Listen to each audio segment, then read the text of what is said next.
The snow began around 4 in the afternoon on Christmas Eve, not suddenly and not dramatically, but with the quiet persistence of something that had already made its decision before anyone noticed it. At first it was only a pail drifting against the kitchen window, a few soft flecks moving sideways in the grey light over the back field.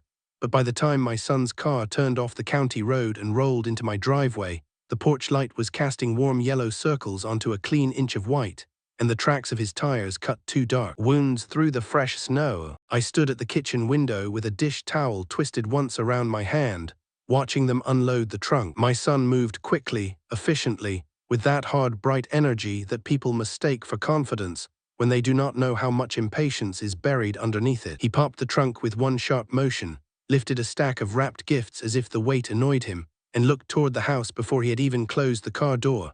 Not with affection, not with the softness of a man coming home for Christmas, but with the calculating glance of someone arriving at a property he had already begun to imagine as his. His wife came around the passenger side balancing two casserole dishes wrapped in foil and a bottle of wine pressed under one arm, walking carefully in boots that were too expensive and too smooth for snow, the corners of her mouth fixed in that practiced smile of hers, the kind that never fully reached her eyes because her eyes were usually busy measuring something. Their boy, my grandson, 10 years old and narrow-shouldered under a sweatshirt he had clearly grabbed without thinking, bolted past both of them toward the front steps, laughing into the cold, his sneakers sinking into the new snow, while his mother called his name in that thin public voice people use when they want witnesses to hear how patient they are being. I should have felt warmth when I saw them. A father is supposed to feel something close to gratitude when his family comes home on Christmas Eve, especially when the house has been too quiet for 4 winters,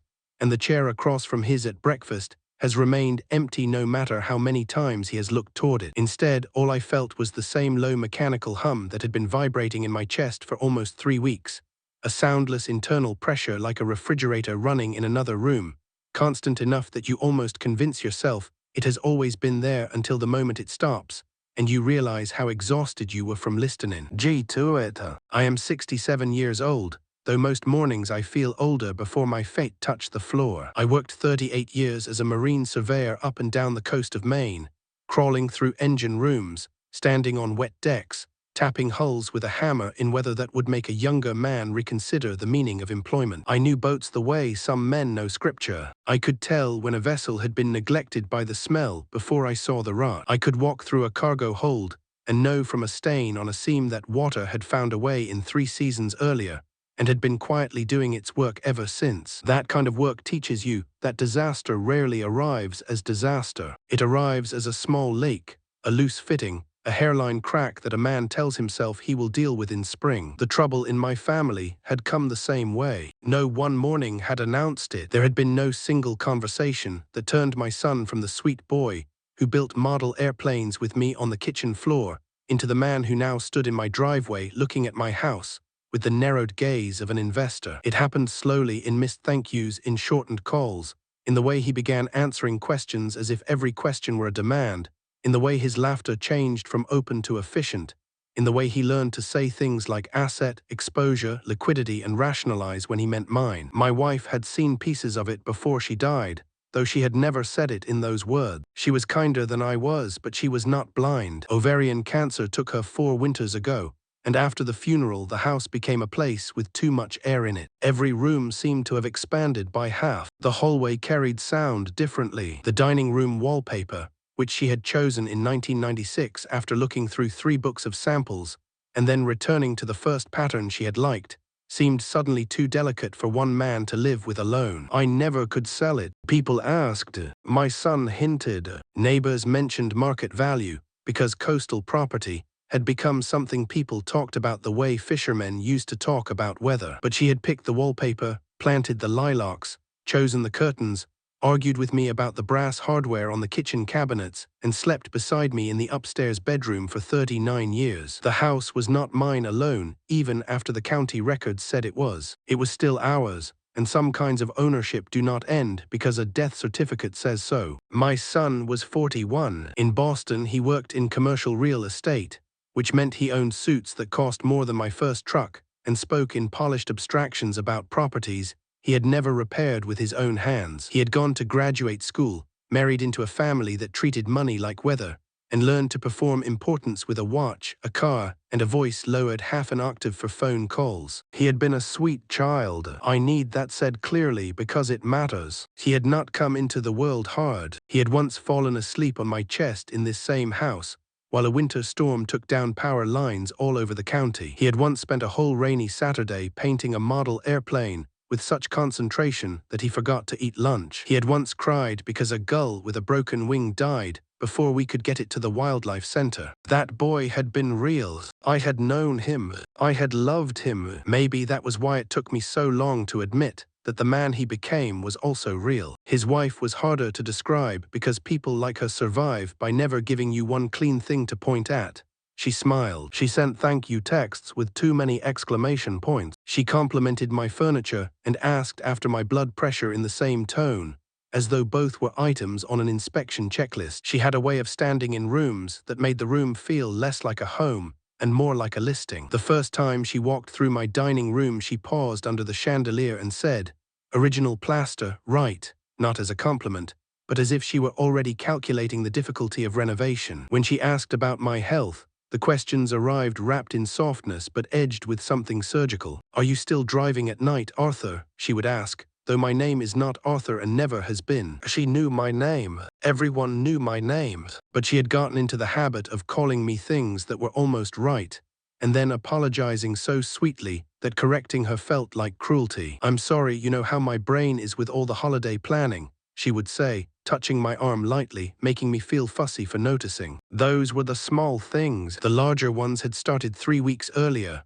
though I could not prove it to anyone at the time, and did not yet know whether I was proving it to myself. "Dad," my son said when I opened the door. He hugged me with one arm because the other held the shopping bag, and his body barely settled against mine before he released me. "You losing weight. You look skinnier." He said it with a frown that could have passed for concern if not for the quick glance he gave his wife, a glance so brief a stranger would have missed it. "I am the same," I said. Maybe," he answered, and the word hung there as if my own body were now a disputed fact. His wife leaned in and kissed my cheek, her skin cold from the car, her perfume clean and expensive, almost sharp in my nostrils. "It smells incredible in here," she said. "Did you make the rib roast in the oven? At what temperature?" You know, they did that study about older adults undercooking beef around the holidays because they rely on habit instead of thermometers. 325, I said. "Same as I have made it for 40 years, she smiled. A small smile,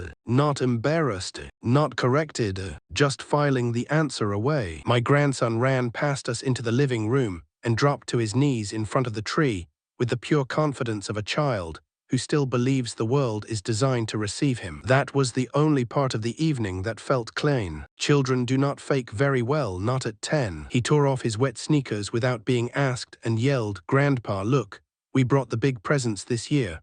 And for one moment the hum in my chest softened because his voice still had the old music of family in it, the sound of someone entering without strategy. We had drinks in the den before dinner. My son had brought bourbon in a bottle with a heavy glass base, and a label meant to look older than it was. He poured it as though performing a ceremony, explaining the barrel aging, the limited release, the flavor profile. He used the word profile 3 times before I tasted it. I nodded where a man is expected to nod. The bourbon was fine. It burned less than the cheap bottle I kept in the pantry for cold nights, but I did not like it better. His wife sat angled toward the fire with her knees together, one hand resting on my wife's old ottoman, fingertips tapping lightly against the fabric. She noticed everything and touched almost nothing for long, as if contact itself were a way of marking territory. My grandson lay on his stomach near the tree in the next room, arranging toy soldiers he had brought in his backpack, not because they were new, but because he had always liked making armies on carpets. I watched him line them up with a seriousness that reminded me painfully of his father at that age. My son stood by the mantel and looked around the room, and I saw his eyes pass over the framed photographs, the side table with the shallow scratch from when he had ridden a tricycle into it at 4, the bookcase my wife had refinished, the old brass ship's clock I had carried home from a salvage job in Rockland. He was not seeing memories, he was seeing content, a square footage, possibility, a staging problem. Around 6, I went into the kitchen to baste the roast and check the rolls. The snow outside had thickened, pressing against the windows like static. The kitchen was warm enough that the glass fogged at the edges, and the oven gave off that deep holiday smell of beef, onions, garlic, rosemary, and the yeast rolls my wife had made every Christmas until the last one, when she sat at the table in a robe and told me how much flour to add while I pretended not to notice how tired she was. I opened the oven, leaned forward, and let the heat strike my face. Through the open doorway to the den, I could hear my son and his wife talking. Their voices were low, not the relaxed murmur of two people making small plans. Lower than that, positioned,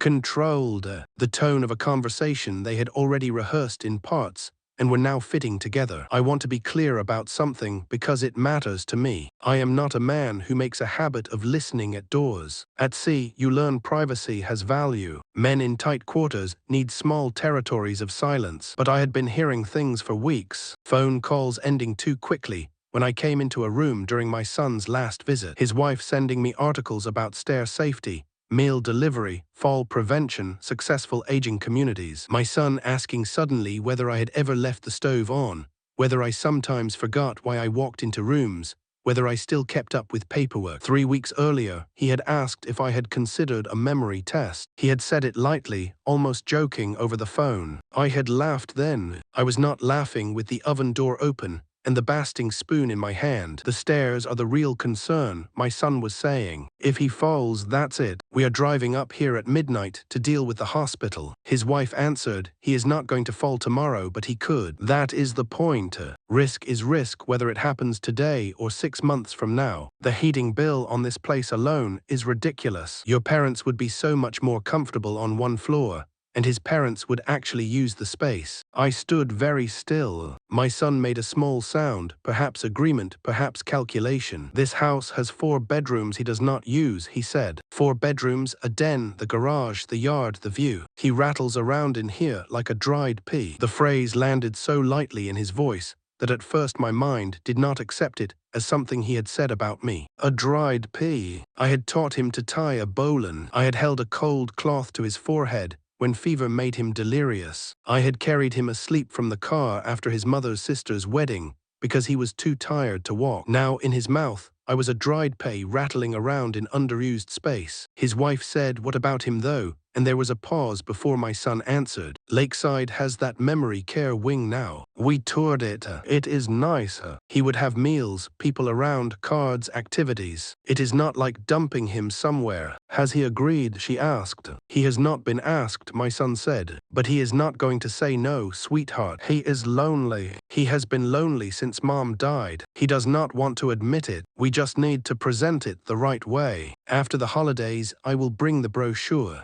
And the deed, she asked more softly. He had the talk with his lawyer last spring about putting the house in a trust for our boy, my son said. It has not been executed yet. If I can get him to do a quitclaim instead, transfer it to me directly before he goes into Lakeside, we save a fortune in estate nonsense. Your parents sell the condo. They move in by summer. We keep it in the family. The appreciation is ours. His wife said, won't he ask why? He laughed softly. I will tell him it is tax planning. He will not read past page 2. He never does. The oven heat pressed against my face, but every part of me went cold. I closed the door slowly, so slowly that the click of the latch would not carry. For a few seconds, nothing inside me moved. Not anger, not grief, not even disbelief. It was a clean, blank, mechanical quiet, like the second after a wave breaks over the bow and before the boat answers it. Then, beneath that blankness, something began to arrange itself. Not a plan yet. Plans require language. This was older than language. It was instinct, discipline, the old work of securing cargo before weather,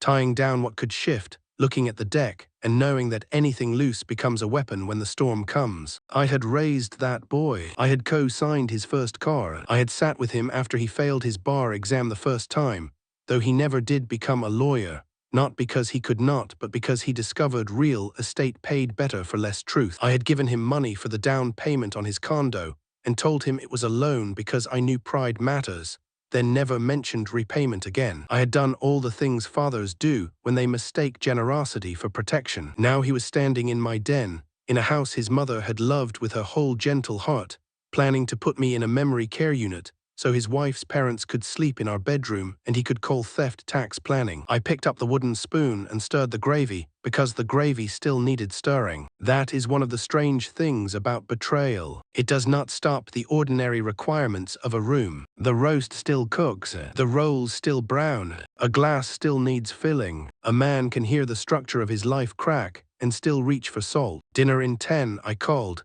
and my voice sounded so normal that even I almost believed it. We ate under the chandelier my wife had chosen. I asked my grandson about hockey because he had started playing that fall, though from the way he described it, he mostly liked the pads. He told me about falling on the ice and not crying even though it hurt, and I told him that not crying was not always proof of toughness. Sometimes the tougher thing is knowing when something hurts and saying so. My son glanced at me when I said it. His wife looked down into her wine. I let my son carve the roast. His hands were steady. His knife strokes were smooth and theatrical, and he made a joke about finally inheriting my carving technique. I smiled. I laughed at his wife's story about her sister's dog eating an ornament. I drank 1 glass of bourbon and made it last through the meal. Nobody at that table had the slightest idea that anything had changed. That was the first performance of my life that mattered. I had sat through storms and depositions and insurance hearings where boat owners tried to lie about damage they had caused themselves.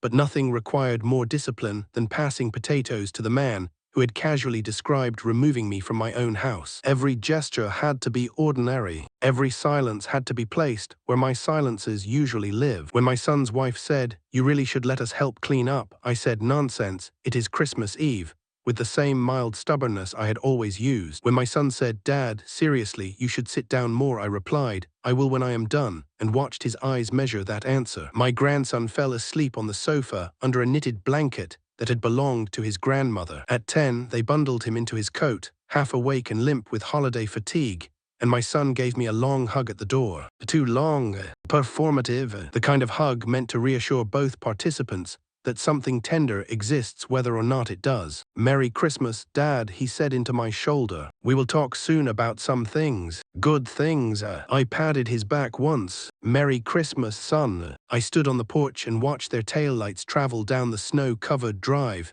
red smears in the dark, then vanish around the bend toward the road. The snow had stopped. The world had that padded silence snow gives it, as if every sound has to earn permission before existing. I went back inside and closed the door. The house held the smells of dinner, smoke from the fireplace, wet wool, wine, and something else I could not name. I walked through each room without turning on more lights. In the den, the fire had burned low, and the bourbon bottle stood on the side table where my son had left it, label facing outward like a small advertisement. I sat in my armchair. My wife's chair was across from me, empty. I did not turn on the television. I did not pour another drink. I did not cry because crying would have made the thing feel like grief, and grief was too warm a word for what had happened. I sat until the last ember fell inward and went dark. Then I began thinking, not in a rush and not with the frantic energy of revenge, but with the cold, systematic attention that had kept me alive on wet decks and in rusted holds for almost 40 years. First, I needed proof of myself, not proof against guilt, not proof that my son was wrong, proof that I was competent, clear, undiminished. I knew what a memory care claim could become in the hands of someone polished enough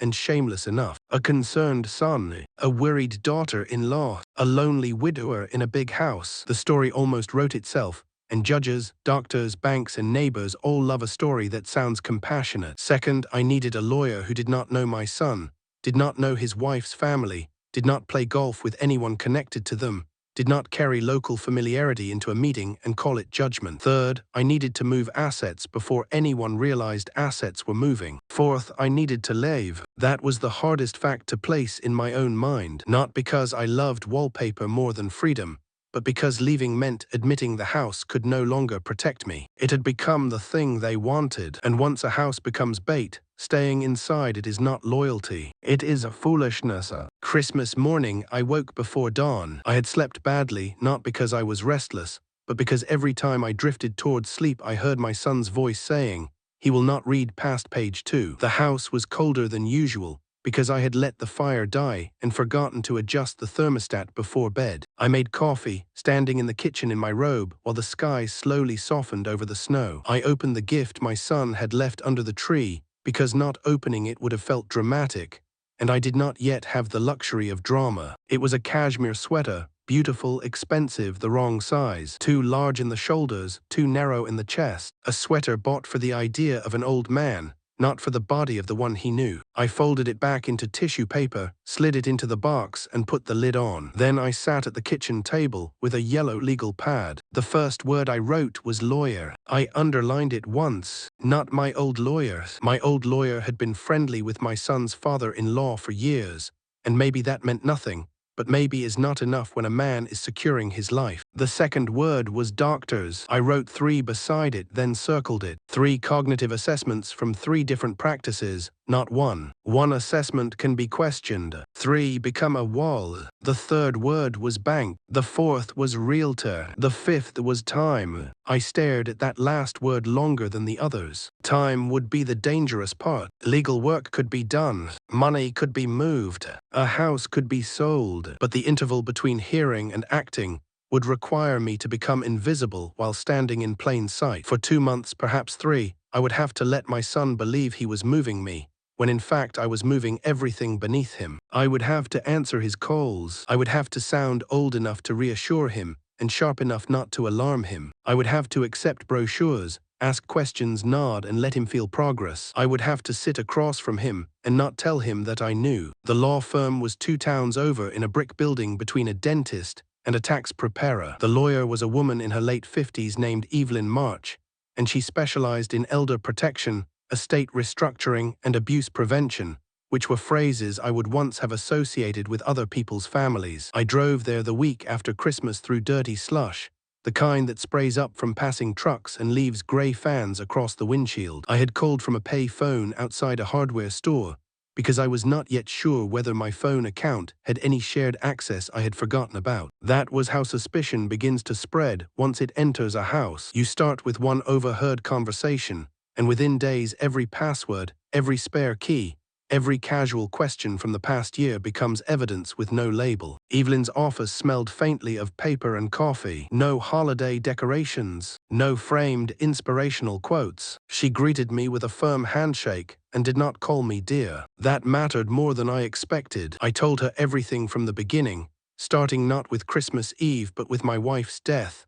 because I understood by then that my vulnerability had not begun in the den. It had begun in the hospital room, when grief made me easier to manage. Evelyn listened without interrupting. She took notes in a narrow-line notebook, occasionally drawing a small square around a word. When I finished, she removed her reading glasses and folded them carefully on the desk. "Mr. Ward," she said, "because that is my name, Thomas Ward. Though most people call me Tom, what you have described is not unusual, which does not make it less serious. It is one of the most common elder abuse patterns I see. The fact that your son has not yet obtained a signature is fortunate. The fact that he is discussing memory care before approaching transfer documents is significant. The fact that you heard him mention a quitclaim deed and a memory care facility in the same conversation tells me this is not a misunderstanding about support. This is an asset capture plan wrapped in concern." Asset capture. I remember those 2 words because they were uglier than theft in a way. Theft at least knows what it is. Asset capture sounded clean, managerial,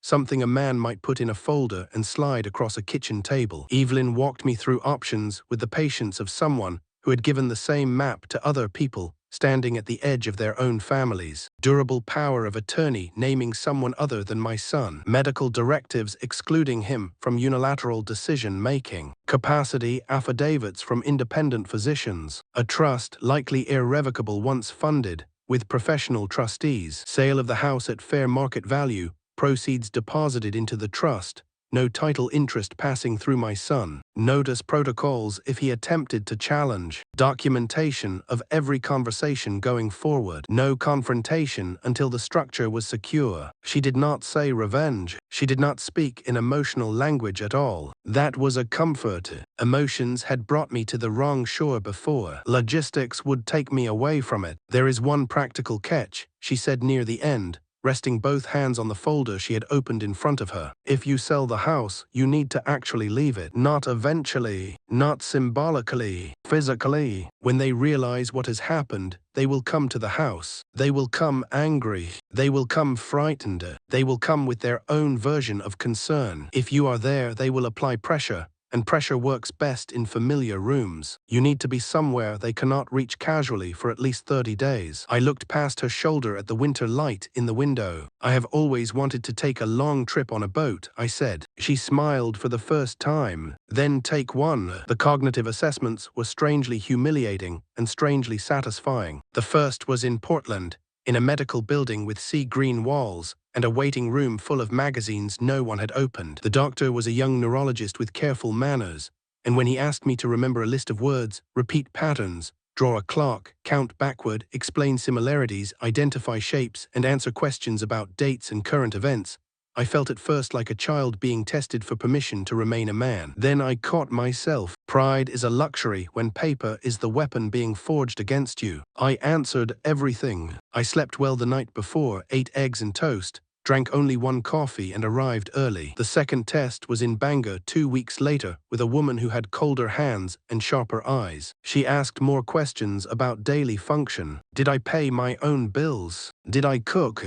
Did I drive? Had I gotten lost? Did I manage medication? I answered and watched her pen move. The third was with a geriatric psychiatrist who asked about grief, loneliness, decision-making, and whether anyone in my family had expressed concern about my living situation. There was the dangerous opening. I said yes, my son had expressed concern. The doctor looked up. I said that concern was part of why I was there, because I wanted independent documentation of my capacity before making estate decisions. He wrote that down. When the reports came in, the language was formal but beautiful in its own cold way. Fully oriented. Executive function intact. No evidence of cognitive impairment. High performance relative to age cohort. Capable of independent financial and legal decision-making. Evelyn had them copied, notarized, sealed, and placed in her safe. I asked for one copy for my own records. I kept it in the false bottom of an old tackle box in the garage,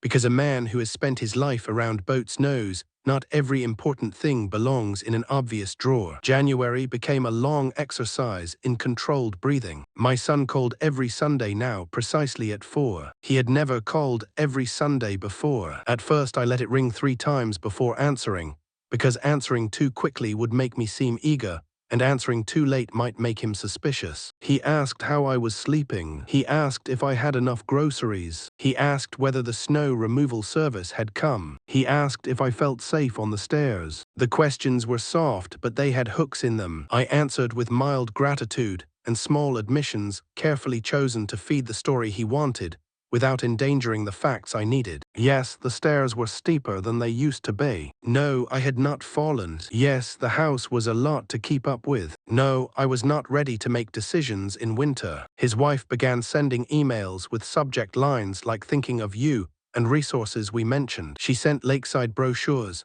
articles about aging in place, a checklist for home safety, a video tour of memory care dining rooms, and one long message about how community prevents cognitive decline. I wrote back by hand to the first brochure and mailed it because handwritten notes make people underestimate you. It looks very nice, I wrote. I will keep it on file. Thank you for thinking of me. I signed it Tom, not Dad, not Love, Tom. I wondered if she noticed. People like her notice more than they admit. My grandson changed during those weeks too, and that was the part that hurt in a quieter place. He called once in January, not on his own because 10-year-olds do not call grandfathers unprompted unless something has happened, but I could hear his mother's voice in the background telling him to ask. "Hi, Grandpa," he said. "Mom wants to know if you are lonely." Then, after a pause, he whispered, "Are you?" I sat down on the edge of the bed because the question came in his voice, not theirs. "Sometimes," I said. "Everybody is lonely sometimes." "Are you coming to live near us?" he asked. I said, "I do not know." That made him quiet. "Dad says the house is too big for you," he said finally. There it was, moving through him now.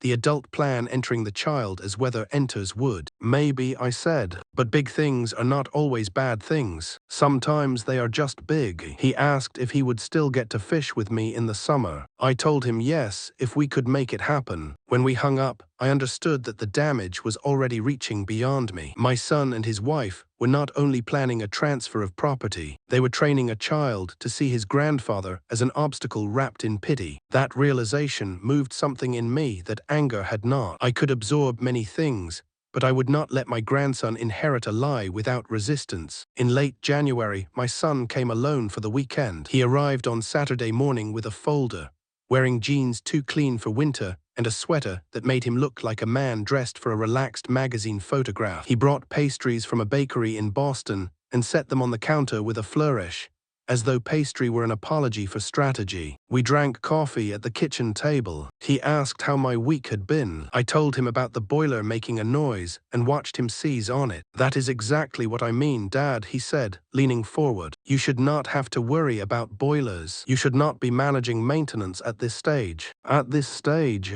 the phrase passed through me like a blade hidden in cloth. He opened the folder. He had tabs, numbers, a printout of the property tax history, a rough sketch of possible living arrangements. His in-laws, he explained, were thinking of selling their condo because stairs were becoming hard for his mother-in-law, and the timing was perfect. Perfect for what? I asked gently. He smiled, pleased that I had stepped onto the path. "For everybody, Dad. You would have support. We would keep the property in the family. The house would be lived in properly again. His wife and I could manage the maintenance. Her parents could contribute toward expenses. Our boy gets summers here. You could have the suite over the garage. Privacy but not isolation. Everybody wins." He said everybody wins the way a man says trust me when he knows he should not have to if he were telling the truth. I let him talk for 40 minutes. I asked questions that made him believe he was making progress, because a salesman relaxes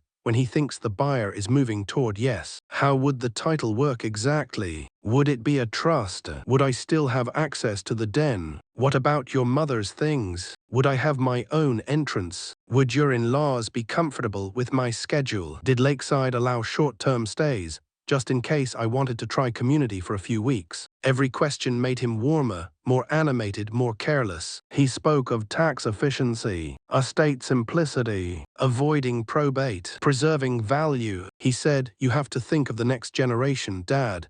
And I nearly laughed because I was thinking of the next generation with a clarity he could not imagine. At one point, he reached across the table and rested his hand over mine. His palm was warm. His father's hand, my boy's hand. For one terrible moment, the old grief rose in me. The grief of knowing that someone you love is sitting right in front of you and still unreachable. "This is going to be so good for you," he said. "I can already see the weight coming off you." He believed that line as he said it, or at least he believed in the usefulness of believing it. When he left Sunday afternoon, he hugged me at the door and told me he was proud of me for being open-minded. I waved from the porch as his car went down the drive. Then I went inside, sat at the kitchen table, looked at the folder he had left for me to review and laughed. Not loudly at first, then louder. It was the first laugh I had allowed myself since Christmas Eve, and it came out strange, almost painful, as if my body had forgotten where to keep such a sound. The realtor came in mid-January and returned twice in February. His name was Paul Desmond, based in New Hampshire, recommended by Evelyn because he handled discreet high-value sales for people who did not want signs in their yards or neighbors asking questions. He drove an unmarked sedan, wore old boots, and took his measurements without theatrics. The first walk through, he said very little. He paused in the dining room and looked at the wallpaper, not with calculation but recognition. "My wife loved that room," I said before I meant to. He nodded. "It shows," he said. That was the moment I trusted him enough to continue. He gave me a number higher than I expected and lower than the number my son would have used in his fantasies. "Fair market, cash possible, quiet if priced correctly." I said I wanted fast and quiet, no sign, no open house, no local gossip. Paul made 3 calls from his car before he left the driveway. Within 18 days he had a buyer, a retired couple from Connecticut who had been looking for a coastal property where they could keep a small boat and host grandchildren without belonging to a yacht club. They wanted most of the furniture. They liked the wallpaper. The wife loved the lilacs, though they were only bare sticks then. They offered cash with 30 days to close. I accepted. That night I walked through the house and touched things like a thief. The banister, the kitchen counter, the doorframe where my wife had marked our son's height in pencil until he was 12 and embarrassed by it, the linen closet that still smelled faintly of cedar, the bedroom window where she used to stand looking out at storms. Selling a house is not like selling a boat or a truck. A house has absorbed you. Leaving it requires you to tear yourself out by the roots and then act civilized while signing forms. Packing began in secret. I did not pack like a man moving across town. I packed like a man disappearing. Personal things first. Wedding albums, my wife's letters from the summer we were engaged, tied in blue ribbon that had faded nearly grey. Her recipe cards, stained and bent at the corners. A small tin of buttons she had kept, though no one ever needed that many buttons. The photographs, the ship's clock, my surveyor's tools, the carved loon my grandson had given me when he was 6. I shipped 4 boxes to a storage unit in North Carolina under an arrangement Evelyn's office handled through a registered agent, which sounded excessive until I remembered the phrase "he will not read past page 2" and decided excessive had become reasonable. I sold the Boston Whaler to a neighbor's nephew who had wanted it for years and looked so happy when I handed him the title that I almost envied him. I sold my truck to a kid down the road who promised to take care of it, and at my request, agreed to hold an old flip phone in his garage for a few weeks, keep it charged, and not answer it no matter how many times it rang. He thought it was a strange favor. I paid him enough that strange became acceptable. I gave away the riding mower to a man who had plowed my driveway after the last storm without charging, because he said my wife had once brought soup to his mother. The furniture stayed. The buyers wanted a turnkey property, and I discovered that many things I thought I could not live without were only heavy when I imagined carrying them. What mattered fit in boxes, pockets, and memory. The boat was 28 feet, fiberglass, well-maintained, single-handed rigged, sitting in a marina south of Boston under a winter cover that snapped in the wind. She was older but sound. I had looked at listings for weeks late at night,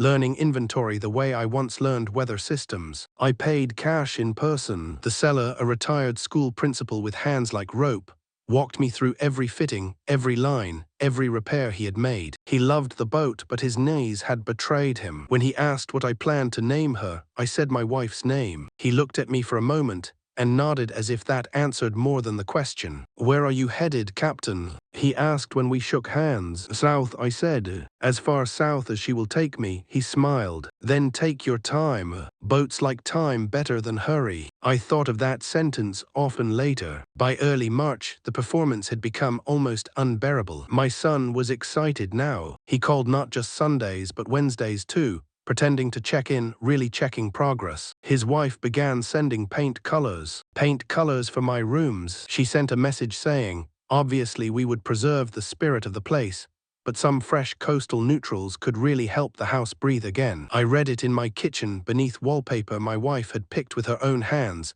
and felt something in me go very still. My grandson called again and asked if Grandma's lilacs would still be there if everyone moved in. I said I hoped so. He said Mom said the yard could use a redesign because old plants attract bugs. He said it innocently. That was the second time I nearly broke. Not because of the plants, because their plan was already rewriting the house in the child's imagination. They were not waiting to inherit. They were training themselves to remember ownership before it happened. The closing was scheduled for the second Friday in March. The Wednesday before, my son called around lunchtime. "Dad, hey, so listen," he said, using the bright casual tone that meant he was about to dictate something and call it a suggestion. "We were thinking, why don't we come up this weekend? My in-laws too. Make a thing of it. Tour the house with everybody, start visualizing the move, talk through options. No pressure, obviously, but momentum is good." I held the phone away from my ear and looked at the kitchen wall for 1 second. Then I brought it back. "That would be wonderful, son," I said. "Saturday work."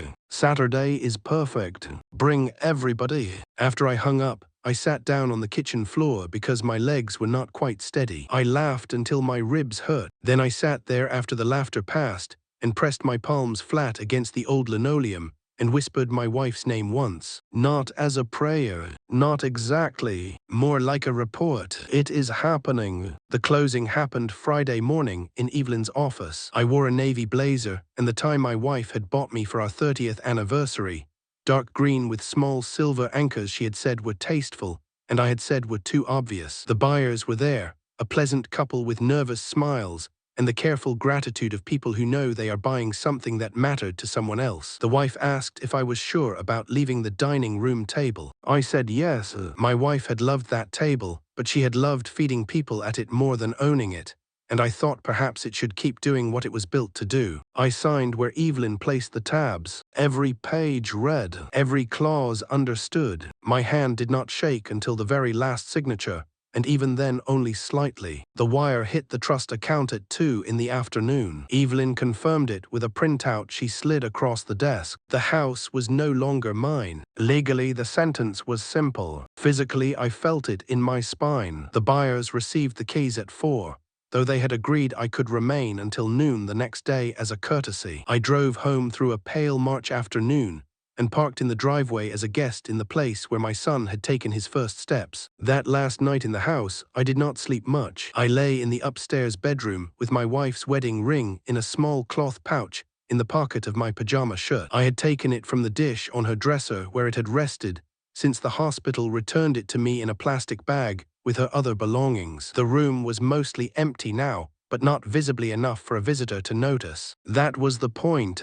The drawers still held linens. The closet still held some coats I would leave behind. The house still looked like a life, only the center had been removed. Around midnight, I got up and walked barefoot through the rooms. In the den, I sat in my chair and looked at the cold fireplace. In the kitchen, I opened the cabinet with my wife's mugs and closed it again. In the dining room, I stood beside the table and listened to the building settle. Houses make different sounds when you are leaving them, or maybe men hear differently on the last night. I went outside near dawn. The lilacs were bare, but the buds had begun to show. I stood in the cold with my hand on one branch and said goodbye out loud. It embarrassed me even alone. Then it did not. Saturday morning at 9, I loaded my last duffel into the rental car. I left a note for the buyers on the kitchen counter explaining the boiler's habits, the floorboard outside the upstairs bath that creaked, the trick to the back door lock, the way the basement window swelled in August humidity. I left another envelope on the dining room table addressed to my son. Inside was one folded sheet of paper, Evelyn March's business card, and a copy of one cognitive assessment report. The letter was short because cruelty does not need decoration, and neither does truth. I heard you on Christmas Eve. Every word. The house is sold. The money is in a trust you cannot touch. Do not bother looking for me. When you are ready to be my son again and not my landlord, you may write to my attorney. Until then, Merry Christmas. I stood a long time before sealing it, not because I doubted the words, because once they existed, the old version of fatherhood was dead. I sealed the envelope. I placed it where he would see it. I walked to the front door, turned once, and looked back through the hallway into the dining room. For a moment I saw my wife at the far end of the table, not as a ghost, but as memory does sometimes, so vivid it becomes cruel. Then I locked the door behind me and left the keys on the counter for the people who would now learn the house's sounds. I reached the marina south of Boston a little after noon. The air was cold but clear, the sky a hard blue, the wind steady from the northwest. I loaded provisions, checked lines, checked fuel, checked weather, checked the radio twice because old habits become religion. At 3 in the afternoon, I cast off. The boat eased out of the slip with a small, reluctant movement, and then took the water cleanly. By the time my son's car pulled into the driveway of the blue-gray house that was no longer mine, carrying his wife, his in-laws, his folder, his assumptions, his polished plan, I was already past the harbor mouth. The shoreline was low behind me. The water had that March color between slate and steel. I did not feel triumphant. Triumph is too warm. What I felt was motion, forward motion, the kind a man feels when the dark line leaves his hand, and whatever happens next belongs to weather, skill, and nerve. I did not hear the first voicemail until 3 days later, from a marina in Rhode Island. Using a borrowed laptop, and the permission of the young man who had bought my truck to check the old flip phone I had left with him. The screen showed 89 missed calls. 89. The first message came at noon on Saturday. Dad, hey, we are at the house, and there are people moving stuff in. I think there has been a mix-up. Call me right away. His voice was confused, not frightened yet. The second message was tighter. Dad, the people here say they bought the house. What is going on? Call me immediately. The third was his wife. Thomas, this is incredibly concerning. We are standing outside your house, and strangers are claiming ownership. If you are confused or under pressure, you need to tell us right now. By the 8th message, she was no longer pretending softness. By the 20th, my son was yelling. By the 40th, he was crying. His father-in-law left one message that lasted almost 4 minutes, full of phrases like family obligation, elder responsibility, and unilateral damage. I listened to it twice because the irony deserved appreciation. The last few messages were quieter. My son sounded stripped down, hoarse, sleepless. Dad, please. I do not know where you are. I do not know if you are okay. Please just call somebody. Mom would be ashamed of me. I know that. Please. I stopped the playback. I sat on the deck with a cup of coffee cooling between my hands and watched the running lights of a tanker move along the channel. I thought about the difference between shame and remorse. Shame is what a man feels when the mirror is held up before he is ready. Remorse is what remains after he stops looking away. I did not know which one my son had. I did not call. Not that night. I sailed south for 6 weeks. Slowly. I had spent enough of my life measuring damage to know that speed is not the same as escape. Newport, Cape May, Norfolk, Beaufort, Charleston, small marinas, cheap diners, laundromats with plastic chairs, paperbacks bought from used shelves, coffee in paper cups, conversations with strangers who only knew me as a man passing through. At night, I slept in the berth with the boat moving under me, and sometimes woke reaching for a wife who had been gone 4 years, and a house that no longer belonged to me. Freedom did not arrive as joy. It arrived first as disorientation. In the old house, every morning had a pattern even after she died. Coffee here, mail there, weather checked from the porch. On the boat, every sound was different. Lines tapped, water slapped, wind made its own decisions. I had thought leaving would light me immediately, but for weeks, it felt more like withdrawal from a life that had become poisonous slowly enough that my body still missed the poison. I called Evelyn once a week from pay phones and prepaid cells. She told me my son had hired an attorney and attempted to challenge the sale on diminished capacity grounds. The 3 cognitive reports ended that effort quickly. He tried undue influence. There was no influencer to name except the truth, and the truth is difficult to depose. He tried verbal promise of inheritance. Verbal promises do not beat signed deeds, market value sales, and irrevocable trust. His attorney, according to Evelyn, eventually advised him to stop spending money he was unlikely to recover. His in-laws did not sell their condo. That plan collapsed as soon as the house disappeared from under it. Lakeside never received an application with my name. In late April, from a post office in Charleston, I mailed my son a letter with no return address. I told him I was alive. I told him I was well. I told him the trust had been structured so that, in the event of my death, the bulk would go to a marine preservation foundation and to a college fund for my grandson, administered by trustees who were not him. I told him I was not angry anymore exactly, though that was not the same as forgiveness. Anger had been useful for a while, but useful things become burdens if you carry them past their work. I told him I was not coming home because the home he wanted no longer existed, and the home I had loved had been sold. I told him the door he would have to find if he wanted to reach me was not the front door of a house. It was something harder, a door inside himself. I told him I would not be hurrying him toward it. I signed it Love, Dad, because that remained true, and truth mattered even when it hurt. He wrote back through Evelyn 3 times over the next year. The first letter was defensive, full of explanations arranged like furniture to make guilt less visible. He said we had misunderstood. He said his wife had pushed too hard. He said he had been worried. He said he had never intended to force anything. He said tax planning really had been part of it. I read it once and put it in a drawer aboard the boat. The second letter was shorter, less polished.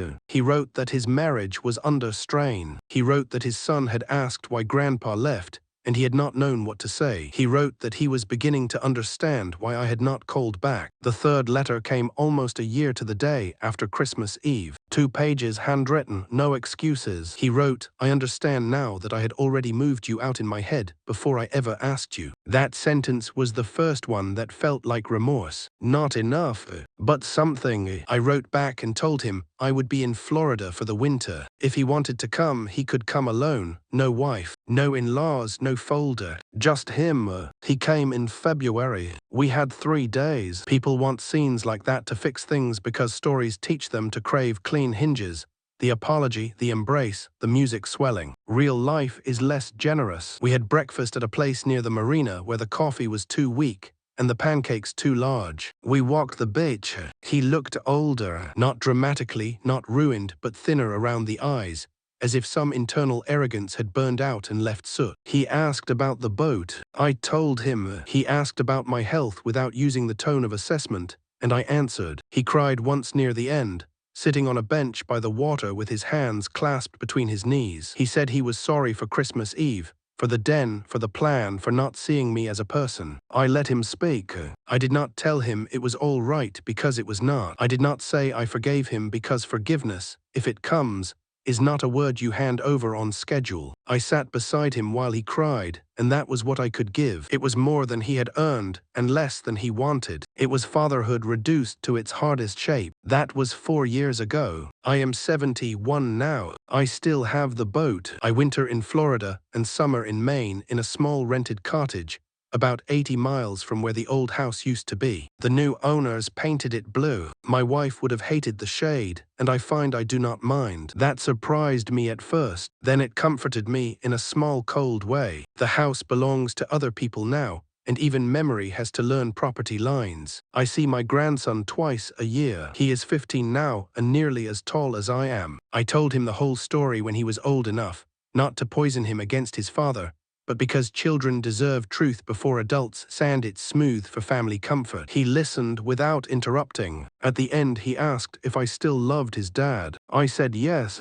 He asked if love was enough. I said no, and I watched that answer enter him and settle. It is a hard thing to give a child, but softer lies would have cost him more later. My son and I speak every couple of weeks. The relationship is not the one I wished for when he was 10.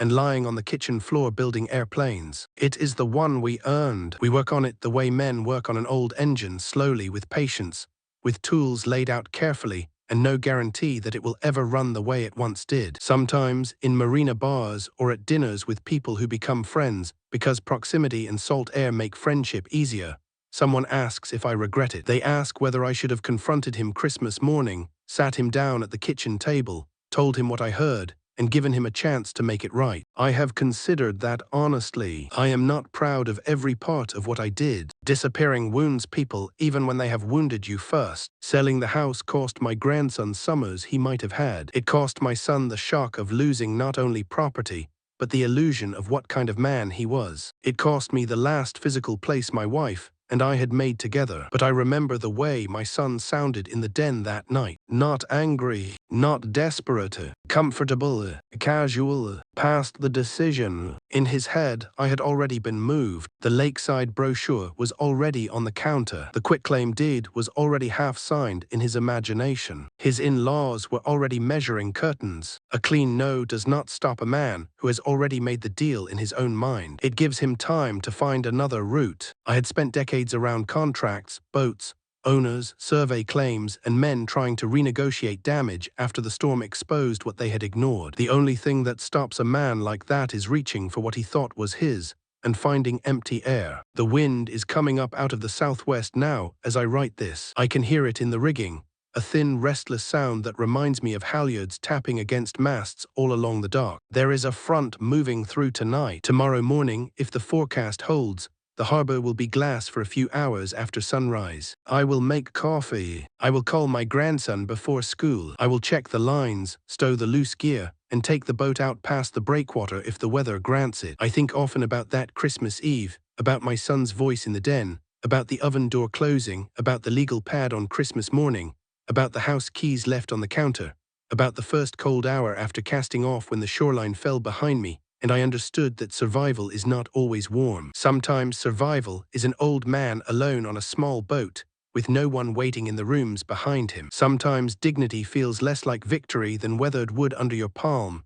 solid but scarred, holding because it has no choice. A man's life is the sum of small decisions made when no one is watching, and larger ones made when everyone will someday judge him for them. My son did not become the man in the den because of one bad year or one ambitious wife. He became him slowly, through 1,000 unchallenged permissions. Each time he took without gratitude, each time he called only when he needed something, each time he mistook concern for access, each time I softened the truth because I was lonely and he was my boy, the leak widened. Cause and effect. Nothing more mystical than that. The roof falls because of the small lake, ignored every spring for 10 years. My choices were not innocent either. I wanted to be needed. I wanted grief to have a purpose. I wanted the house to remain a family home so badly that I let people walk through it as if I were already gone. Love that refuses to see clearly is not love. It is fear in a decent coat. If there is any lesson in what happened, it is not that children are cruel or old men should trust no one. That is too easy and too bitter. The lesson is that character, wisdom, and grit usually arrive late,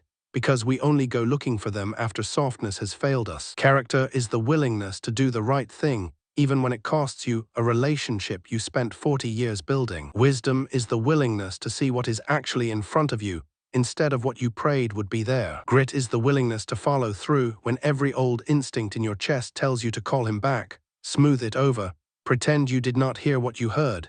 Keep the peace because peace is familiar even when it is killing you. The hardest for me was wisdom. I would rather have been confused than right. I would rather have been an old man misinterpreting a conversation than a clear-eyed father hearing his only son plan to take his house. But truth does not become false because it hurts. I do not tell this for revenge. Revenge was the smallest part of it, and the part that burned away first. I tell it because somewhere there is another father, another mother, another widow or widower sitting in a room they paid for, hearing a conversation that changes the shape of the air, and they will spend the next week trying to convince themselves they did not hear what they heard. Do not do that. Trust your ears.